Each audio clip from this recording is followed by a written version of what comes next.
Hey guys, it's Joette with BalloonCoach.com. As we record this training day, it is January 5th, 2024, and we are jump starting the year helping you have resources and tools to make it the best year yet. So today I am so excited to introduce you to Nicole Larson. She has a company called Let Nicole Help. Many of you may know her from Sarah Meyer of the Bright Balloon podcast and Wisconsin Balloon Decor.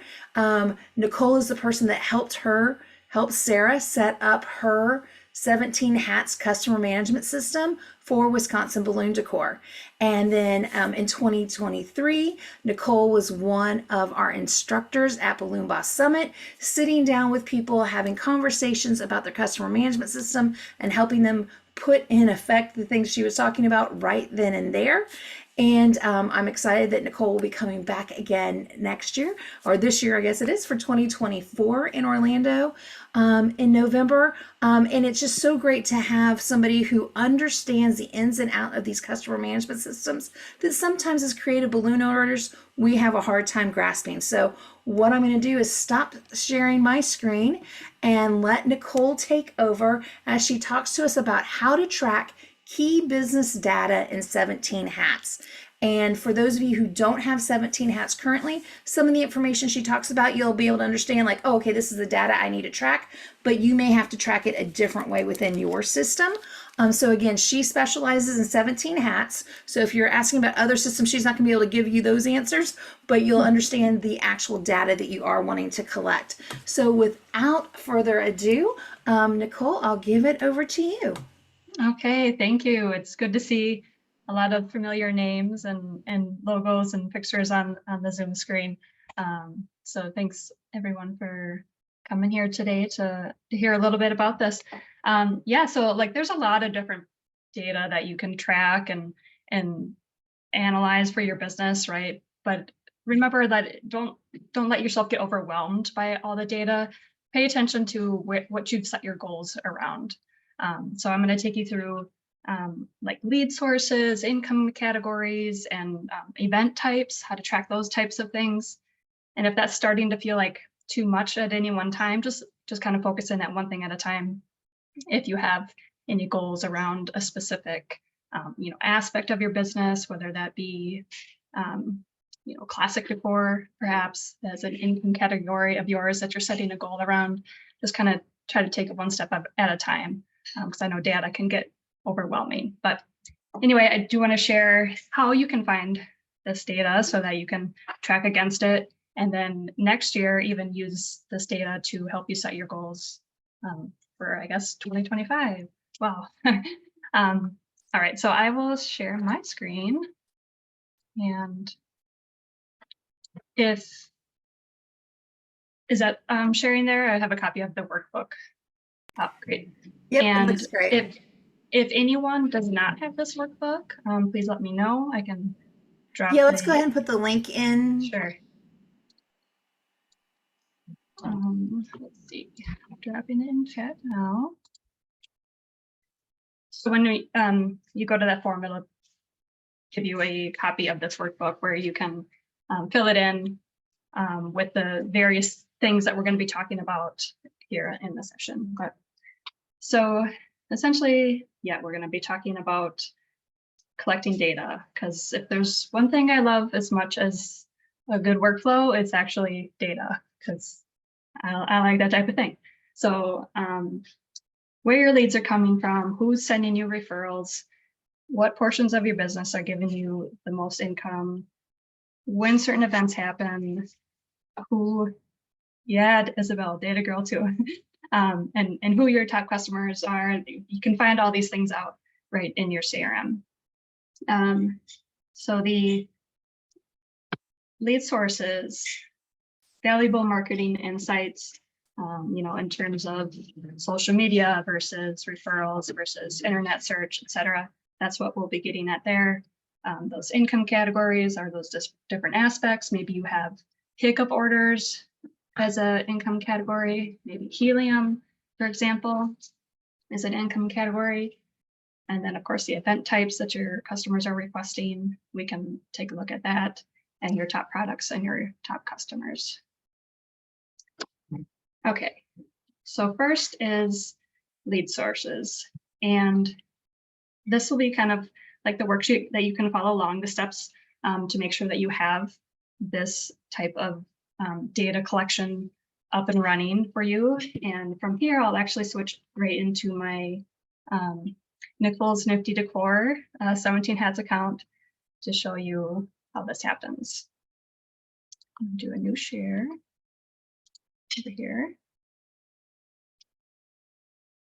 So here we are in 17 Hats, and this lead source reporting is over here in this lead section and in this tiny little arrow reporting. So you come in here, and the first time it's going to be a little different. It'll just have you plug in a lead source right away to kind of get started. But then once you plug one in, you'll come to a screen like this, and you can add your different sources. These are like the 5 different sources that I would recommend some version of. Maybe for social media, you split it out and you have a Instagram and a Facebook specific type of selection that they can use. What we're doing here is setting up the options that they can select when you ask them how they heard about you. So I like to know, if they're a repeat customer, did somebody send this person your way? Internet search is always good to know how your SEO might be working for you. And, like if you're involved in maybe a chamber or have like some very specific relationship with another business in town, perhaps you add them straight to the list. Like I've added BalloonCoach as one of my lead sources because I have a very specific connection and with Joette. So you might consider adding those. Anyway, so what you're going to do is add those sources here. And then once this section has been activated, you will then head into your lead capture form and be sure to ask. You'll get a new question type here that you haven't likely seen is a lead source question.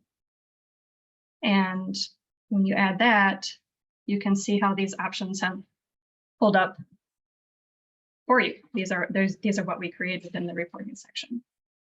So I would take the time here as well to just add these tags. It's a one-time add, so that each time internet search, for example, is selected on their form, that customer will get that tag and that project will get that tag. And then we'll look at how you can search upon tags as well. But so here you're asking, how did you hear about us or your company, or however you ask that question. And then to go along with that, I like to always suggest asking a question such as, if a friend or colleague, ignore all that, sorry, who can we thank? Like asking for a very specific name, so that then you can maybe go send a thank you email to that person. And now you'll see here in gray how it's saying maps to. So this question will map to that lead source reporting that we were looking at. And this question, you can have it mapped to person referred by, which will then also put it in to that lead source reporting section. So then now each time your form is filled out, you'll get this great information, and you can set reminders for yourself to come back to this reporting and see how many you had in this month and all these different date ranges that you might like. And you can even select, if you click on them down here, it'll tell you some details about that particular group of people who came through referral. And then up top being the referral list. So that is kind of a look at lead sources. And I'll take any questions, I guess, about this section before we move on to like checking out the income category data. All right, so does anybody have any questions so far on the lead reporting piece? Just a comment that it's a great way to see where your money is coming in from. Yes, absolutely. Because in my examples here, again, this is my fake account, but you can see here on the far right how it will tell you what income you got from your customers who came through each of these sources. So yes, one of the huge. questions was, what are the green blocks in the middle? This is the count. Again, it's low because it's in my pretend account and I'm just sending a bunch of like test inquiries, but you can see here is the scale with the number one. I've gotten one each. If I change, well, I guess year to date won't make a difference. Last year, again, test account, but it's counting and they would, eventually get to it'll be graph out. levels. Yeah. So like if you have one for internet search, that'll be smaller, where if it's referral partners or the big one, then it'll be a larger graph. Exactly. Yeah. So this is kind of a poor example in my test account, but I didn't really feel like I should share my actual account since some of you are in there. And then Jamie's asking, how do you see where the money is coming from? Oh, that is when you click on any one of these bars, it comes down below, down here on this right side. Cool. And the way that you're having this is because when you went into your system, that as they are purchasing from you, you're going to find out how they heard about you. Yeah, you're putting that question on the form using that new type of question that becomes available. And then that information just kind of stays and connected to that person. And whenever they pay the invoice, that's how it comes and reports back to you here to show your income. Excellent. Isabel said she doesn't mind showing hers if you'd want her to open up her screen to show a real live one. Yeah, I'll stop and share. All right, Isabel, it's you.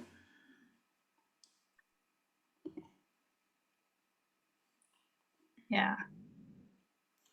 So now look how helpful that is, just to see right away Google, friends or family are performing so well. At least in terms of leads. Yeah. Right. It's funny to see because most people come from Google, but seeing here, I got the less income from Google, even though I got more inquiries. Right. So actually, friends and family will be, the one that gives me more. Yeah, better conversion. Yeah. And then Isabel, a question was like, if you can show the step before that, how you actually got to that page. So you go to your leads, you see how it has a drop down right here. And then it's the reporting tab. So leads, carrot, and reporting. Yep. Awesome. But I mean, obviously you need to change the year because we're already in 2024. All right, so you're putting last month, last year. Awesome. Yeah. Thank you, Isabel. Appreciate that. Yeah, thank you. Anytime. All right, I'm gonna. Another question that came up, it says, how do you delete a source once it's added? Yeah, you can edit here. Oh, sorry. You drag it down to inactive or archive.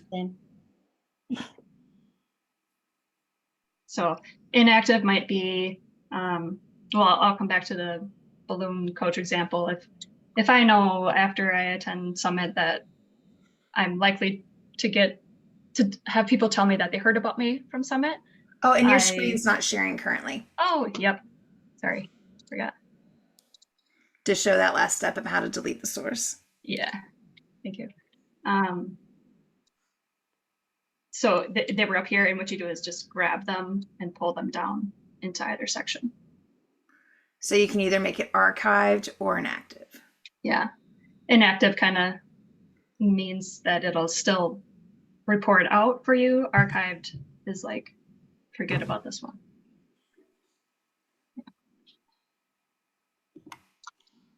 Awesome. Thanks. Yeah. All right, I'm gonna head back into. And gotta love this. So people are appreciating the information. Oh, good. I'm gonna get back in to the correct screen and find the workbook again. So lead sources, income categories.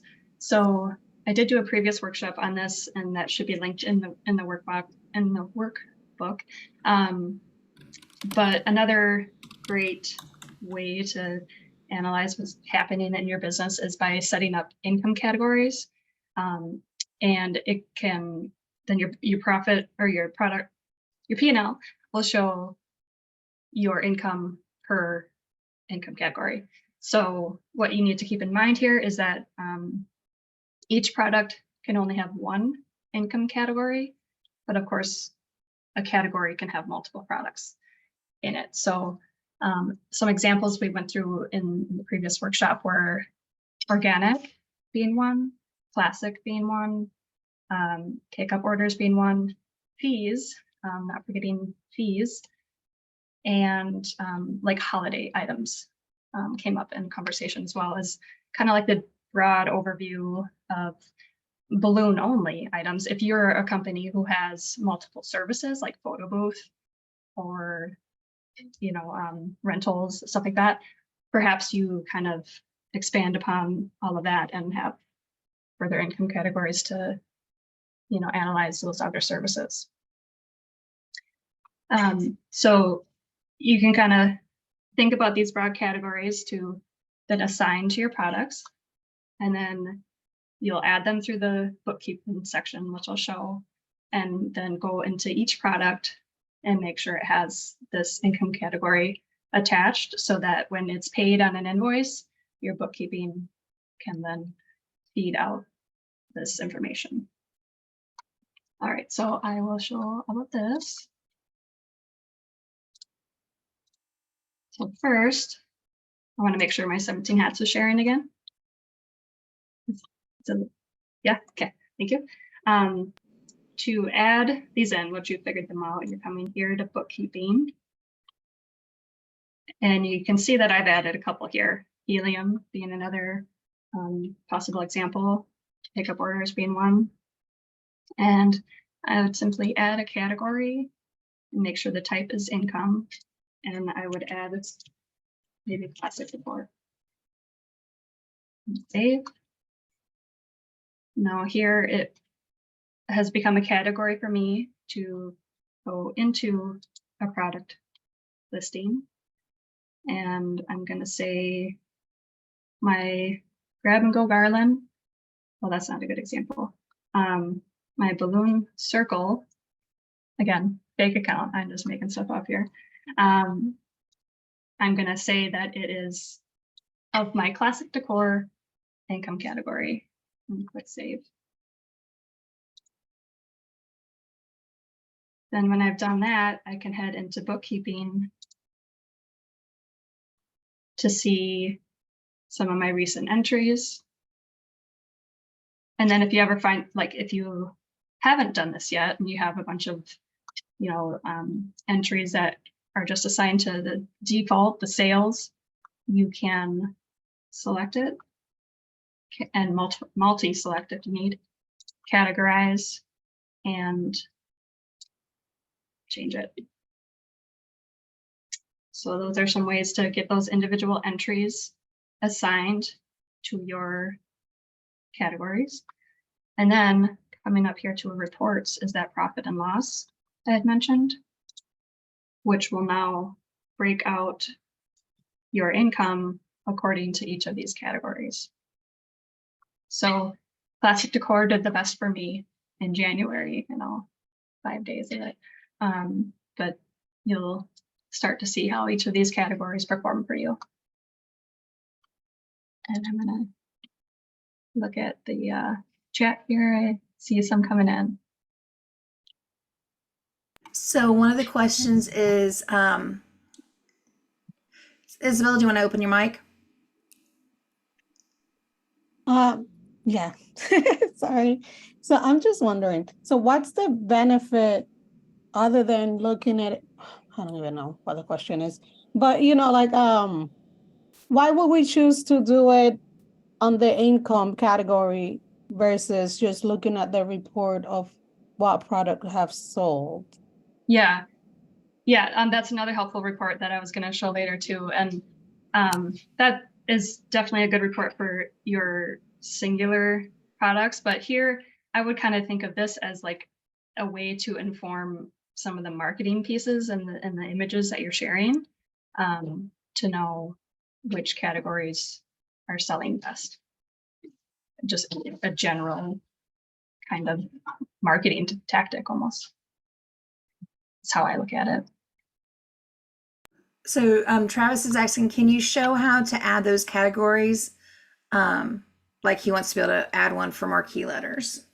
Yeah, so that's account settings and then bookkeeping options down here. And then right towards the top, adding a category.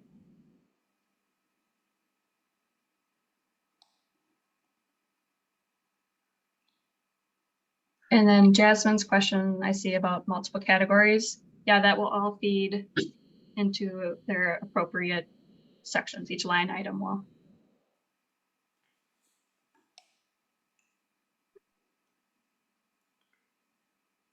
And then did you explain on one of them is I'm new to 17 Hats. What type of program is it? Can it be integrated with other programs?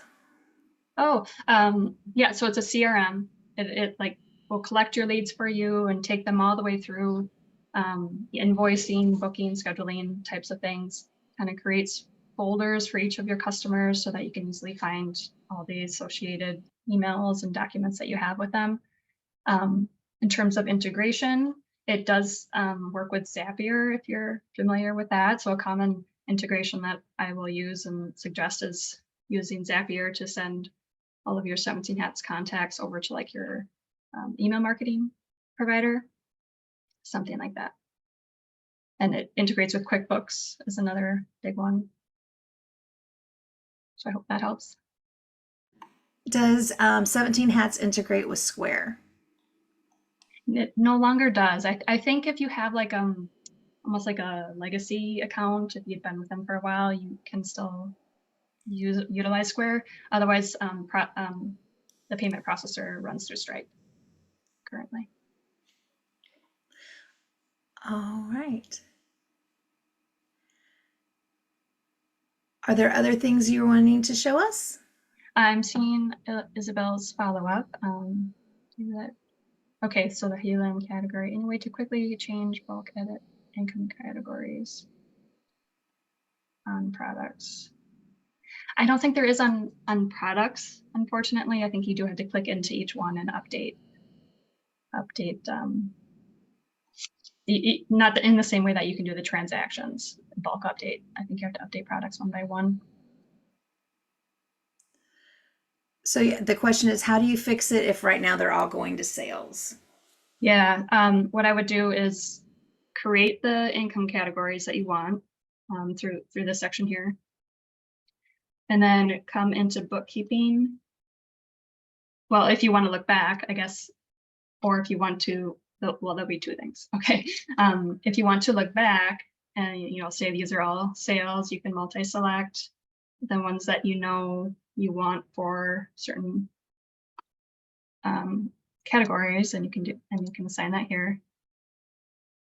If, of course, you want to start doing this moving forward, you would add the categories here, and then, yeah, unfortunately, go into each product listing to edit and choose the income category there. So if you don't, I'm so sorry, I can't type fast enough for what I'm thinking. I'm sorry. This Jamie? Yes, sorry, Jamie? it's me. Yeah. Of course. So if it just says payment for invoice, if I don't know what exactly was on that invoice, I'm going to have to go in and, okay. So it's generally speaking, doing it in a bulk like that is kind of hard because you don't know how many, if they got different things on the invoice. Correct. But, yeah, you can view from here. I got your, okay. And then go in that but, way too. Got it. Yeah. Got it. Sorry. That's okay. Yeah, and Isabel commented, this is definitely the perfect time of year to make these changes. Absolutely. and that's why we're doing it now. Yeah. Cool. Nicole, can you show one more time how you got to your products? I was working at the same time and I missed that part. Yep.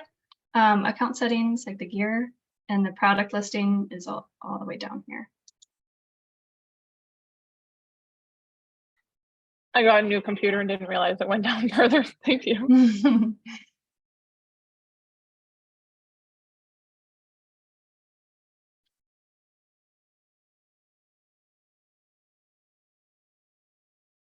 Okay, cool. And I think the lightning link, it sounds like Jasmine's referring to like the integration over to the email marketing list, but maybe I'm mistaken. See that in chat. All right, well, it looks like maybe we're ready to explore event types and tracking that kind of data. And so I will do a new share and head back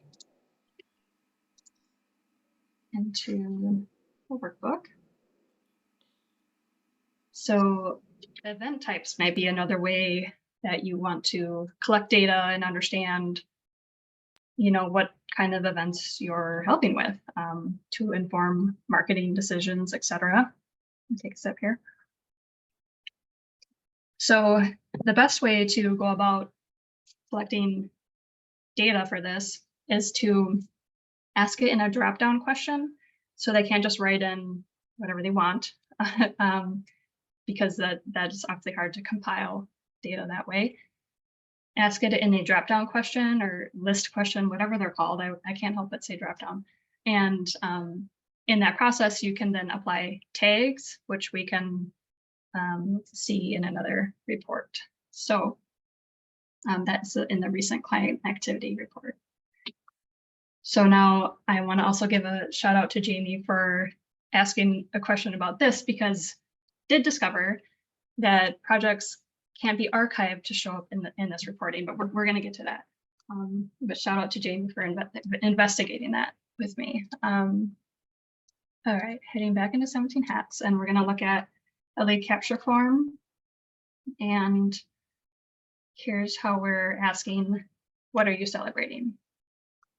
And we're going to edit to kind of see the background of this. So it is a list question, and they can select from, you know, whatever kinds of events that you typically serve, but kids' birthday, adult, et cetera, et cetera. And here where you add those tags is how we are going to get to the reporting section of this. So you can add as many as you want. I like to put them in alphabetical order. Sometimes they move around on me. I think that's easier for customers to kind of look for the appropriate type. But and I do like to always suggest having an other, because you never know what people are celebrating, right? So that is the setup of the question itself and applying those tags. I'll cancel out of here. And then to access the information being collected through these tags, it's dashboard. And then right over here is some recent client activity. When you click on see all activity,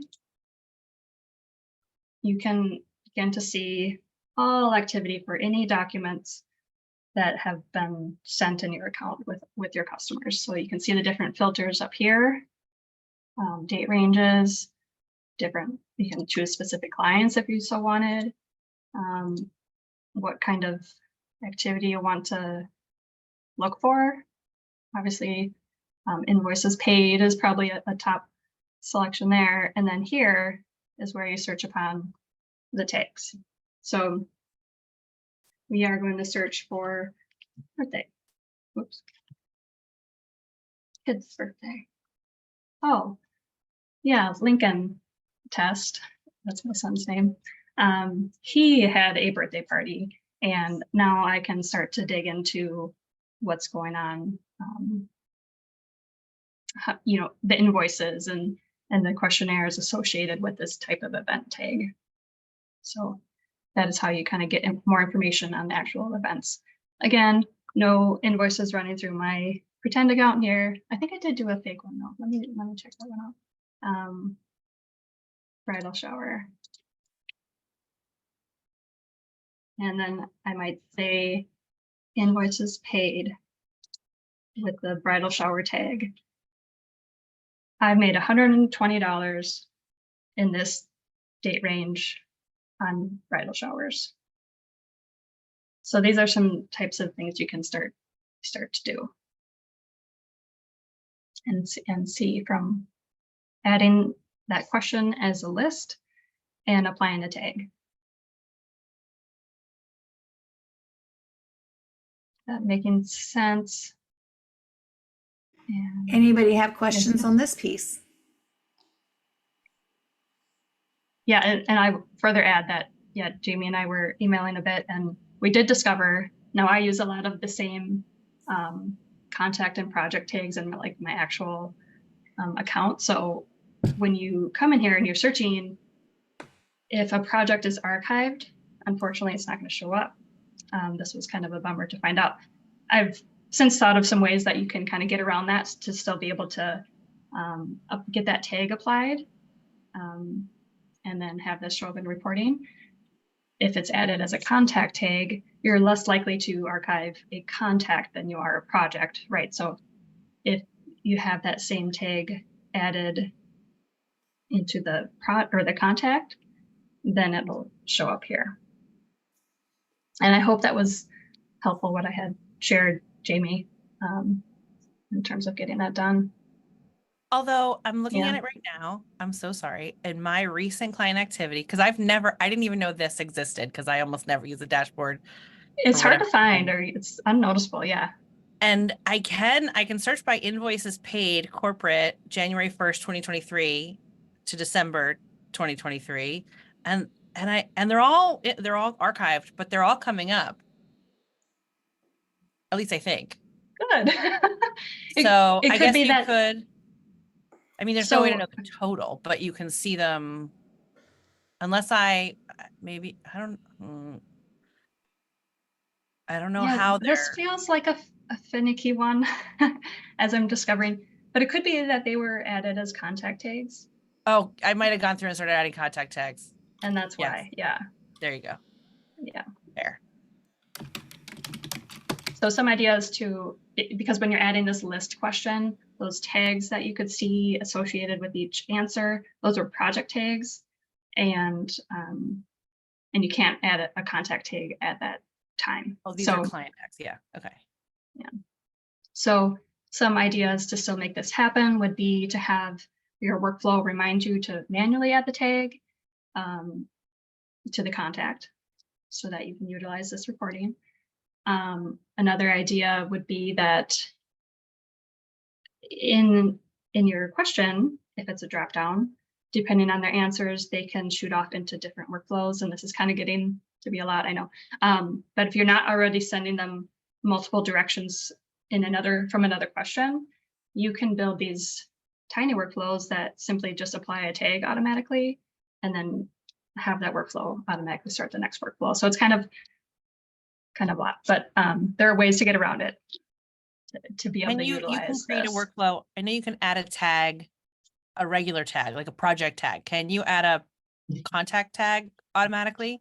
You can, right? In a workflow can Yeah, do that for okay. you.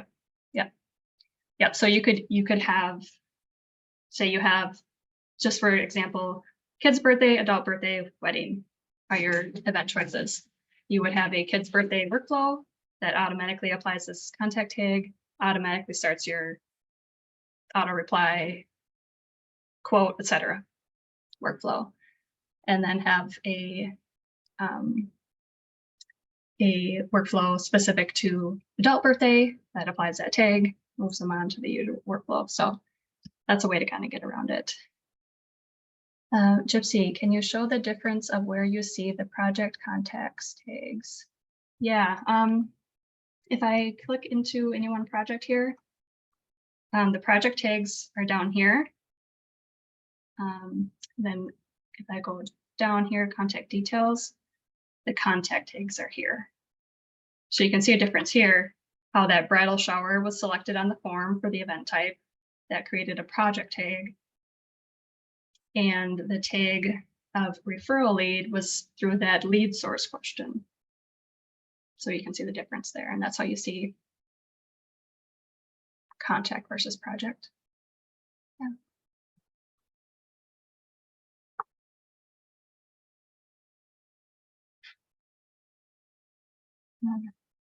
Look up some more to see if there are other questions so far. Yeah. So that's a little more involved one, and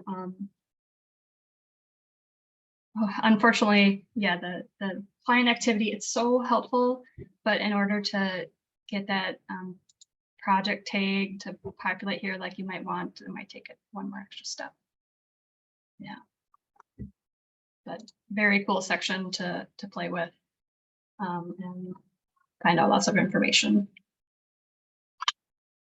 All right, so if there are no more further questions on that part, I can show 2 more common reports that are helpful. Sounds great. All right, new share. And again, We are seeing your screen. okay, good. Data can get overwhelming, so if at any point this is like just max overload, just, you know, pause and just kind of take a deep breath, because data is a lot.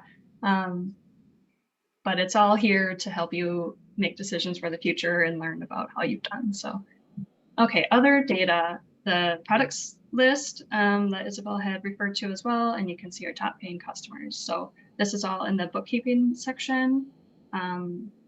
That's where we'll select the report, select your time frame, and then again, setting up all of the reminders to check in on this stuff. Maybe it's monthly, maybe it's quarterly, maybe you want, you know, different intervals for different types of data.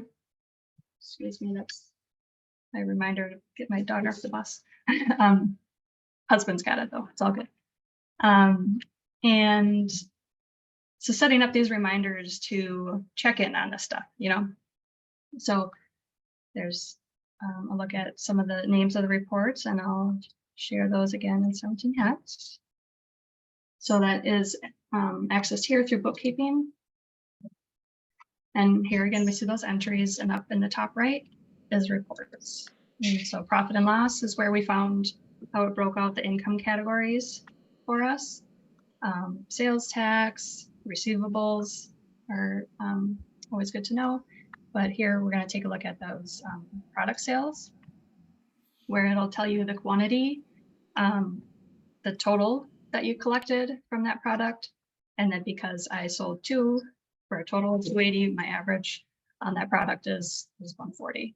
So the thing to note here is that it does exclude any discounts that you may have applied to your products as you've invoiced them.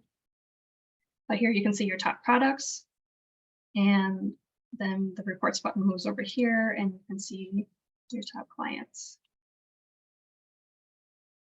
according to how much they paid.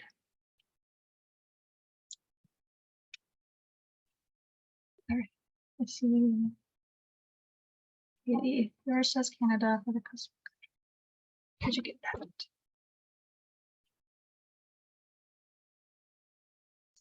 Customer country. All right, Katie, can you show me where, or tell me where that says that?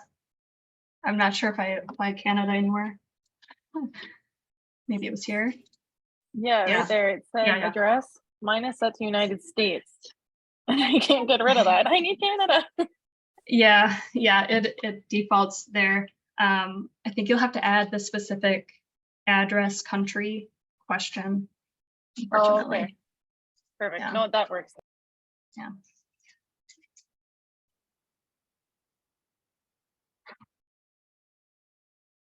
Yeah, so heading back into these reports, you can obviously start to identify, especially if you select a time frame as, you know, last year. Well, again, test account. If you select last year and you see who your top customers were for that year, now you know who do I need to reach out to and when, because that was a great customer, you know, things like that. So that is, I guess, the final area of or aspect of data that I wanted to share today. I did create as well a income category tracker, so that you can start to just like use the information from the report and kind of see it in a longitudinal view rather than this like list view. So I did make one of those, and happy to add some tracking services to my repertoire moving forward as well, if you kind of want to watch these numbers over time, rather than in this list type of view. So Take any Nicole, more for those questions? people who are like, I want a customer management system, this looks really cool, but they don't want to have to do all the work. How do they work with you? Yeah, I set these up head to toe for people, and including the forms and the workflows and everything. I just letnicolehelp.com, and there's an inquiry form there if you want to get started in terms of how to get these workflows and, you know, getting these tags applied, getting this data starting to populate for you. I'm all ears. That's awesome. Because, yeah, here's the bottom line. One of the things that I found out over the years with people at Balloon Boss Summit and our Balloon Boss Mastermind program is so many times we're so busy building the balloons and selling the balloons that we want to have a system like this, but we don't have the time to set it up. And so sometimes that's where having somebody else take care of it for you is really helpful. So I encourage you guys to check out letnicolehelp.com if you're in that place where you need some help. And then for those of you who haven't seen the starting point of how a customer management system works, we have several of trainings from Nicole. You can see them both on my YouTube channel, Balloon Coach Balloon Boss on YouTube, and then just type in the word Nicole or 17 hats. And then also for those of you who are mastermind members, when you go into your member content area where it says, what are you looking for? You can put in 17 hats, and all the 17 hats trainings that we've had in the past will show up there for you too for the base part. That's the easy stuff. Any other questions that you guys have for Nicole today? This is your time to ask that.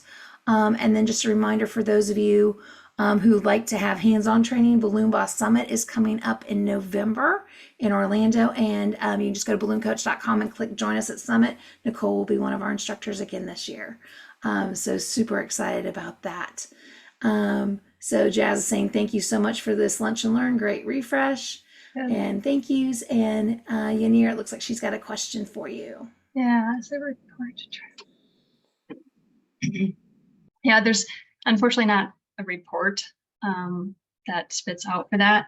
So it would be a matter of looking at first your lead source reporting to see the number of leads in this time frame that you want to look at, and then that recent client activity section, and you could see how many invoices were paid.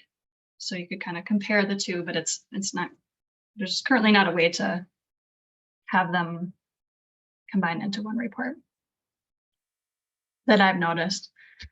Something I would love to see, but I haven't seen such a report.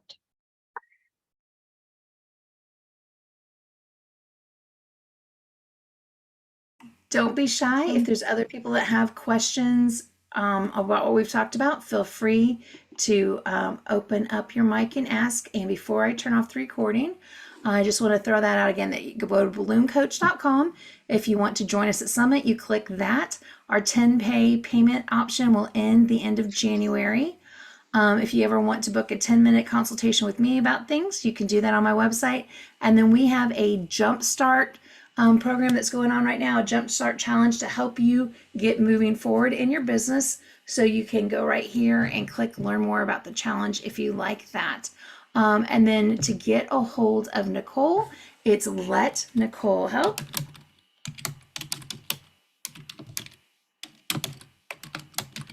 And you just go to letnicolehelp.com, and then you can find out about the different services that she offers to help you with your 17 hats system. I'm going to double check to see if we have any other questions. Hi, it's Janita. Sorry, I'm driving, but I have one more question if I can. It's more of a general question with 17 hats. Hi, Nicole. Sure. Yeah, hi. I don't know if there's any update, but in terms of sending a text, once we receive a lead caption form, I still have issues where my auto reply goes to the person's spam or junk mail. Yeah. And I know Zapier was one of the things that can integrate. When we were at Glow with Sarah, we tested and we couldn't figure out a way to do text, but is there anything new with that? Where I would love to be able to send a text immediately after the lead it's received to let the client know, thank you, we received it, check your spam. Yeah. It's not something I've tested myself, but Zapier connects with thousands of apps. So I would imagine that as long as you're collecting their phone number and it's required in the lead capture form, it will be, Zapier can take any contact information that comes into 17 Hats and do things with it. What these texting apps might be, I'm not totally sure. But does the Slack text? I would look into that. It connects with thousands of apps. So it's not going to come from 17 Hats at this time, if that clarifies, but yeah, it would have to be some kind of Zapier connection. Okay, I will keep looking. Thank you. Yeah. If anyone figures it out, please share it. Yeah. Hey, that was this is Tanya. That was happening to me, and I hooked up with Jeff Kelly, and he hooked somebody up. I think his last name is Bennett, but it's got something to do with your email, where it goes straight to folks' junk mail if it sounds like it is like a like mine is Fabulous Balloon Events. So if you have your company name, a lot of times it goes straight to junk mail, and it's something that Jeff can assist you with, so it won't do that, because I was having the same problem.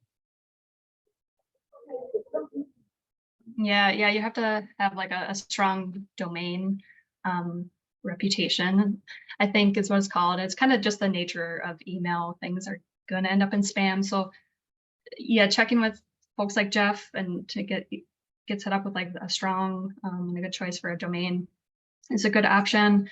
And I always like to put in like in the confirmation message that you can display after a form, remind your customers, hey, check spam just in case, and things like that. And even in your auto reply, if you feel like spam has been an issue, having it in that confirmation message, reminding them to check spam. And then in your auto reply, you could even say something like, hey, by the way, if you found this in spam, add us to your contacts, which doesn't help you not land in spam, but future messages when it then. But other settings to check would be, maybe I'll just share again and point these out. Would be here in the email settings. And when you have either of these checks checked, you are more likely to end up in spam. So I would recommend being sure those are unchecked. So don't check BCC and don't check enable read receipts. Yeah. Those will make you more likely to be in spam. And then Travis had a question about, is there a way to duplicate an invoice? As in like there's recurring invoices, or are you saying perhaps like in a project? And do you want to open up your mic, Travis? I just mean like a repeat customer, like if it's the same event this year, I just feel like I always have to rebuild the same invoice. Yeah. I have not seen a way to duplicate easily. That's yeah, what I just checked again. Yeah. Yeah, make it a template. Yeah, you could do that. I might, how that works in your workflow would then could cause some hiccups. Yeah, but it's just yeah. Annoying, but no, I was just seeing if you knew. Other than that, thank you.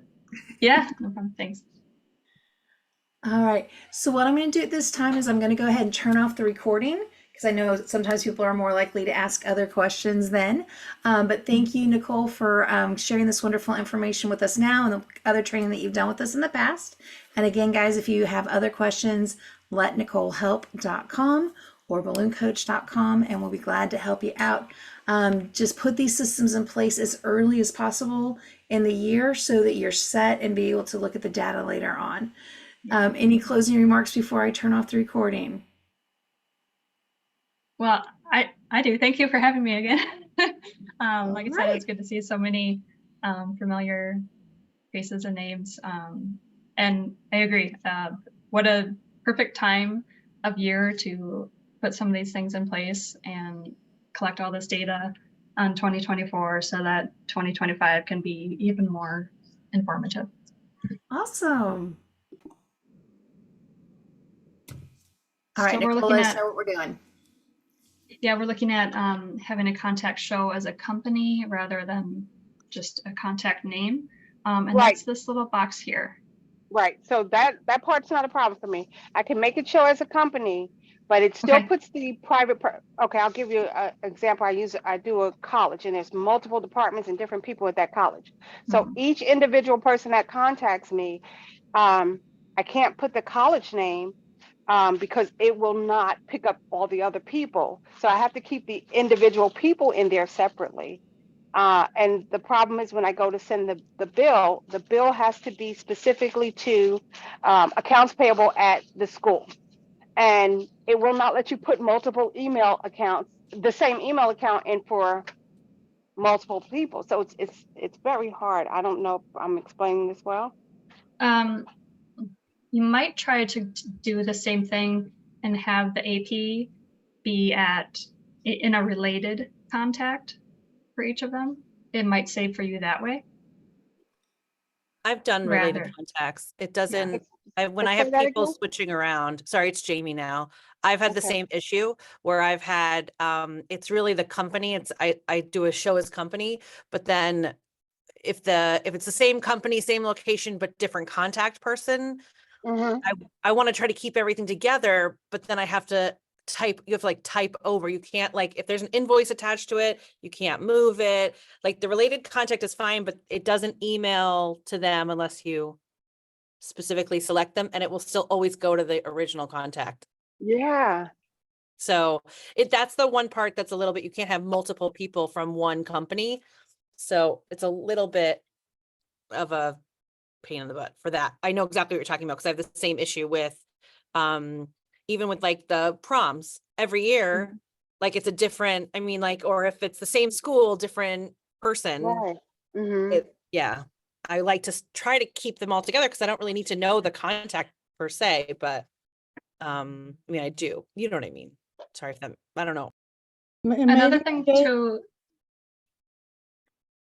I was going to say another thing to explore would be having, you're in the project and you have an invoice, This ladies in the front order. and then, well, you can get that live view link, Mhm. copy that link and send it to AP. Say So again? that it can, here, this is a bad example. I'm gonna pull up. Yeah, hi, this is Abby. I'm on a conference call, so sorry. Oops, minutes. All right, so I'm gonna go to an invoice and there's this live view. Here you can get a link to the invoice by just copying the URL, and I can send this URL perhaps to AP. So the invoice can live in 17 Hats on the project. But if we're having trouble connecting the AP email address, perhaps grabbing this live link would help. And that's this button here. But would that live link still have the person's name rather than the company or the name of the school? I think if you do the show as company, it will. You're muted, Stephanie. So it still puts the person's name even when I do show as company. See where you have Kira Test? Uh-huh. When you go into Kira Test contact and put a company name in just Oh, right it now. shows under there, doesn't it? Yeah. Not those. Can you show them how to take that clamp off? Inside there, yeah. You can just tell them, don't take it out. This is all one. I'm sorry, guys.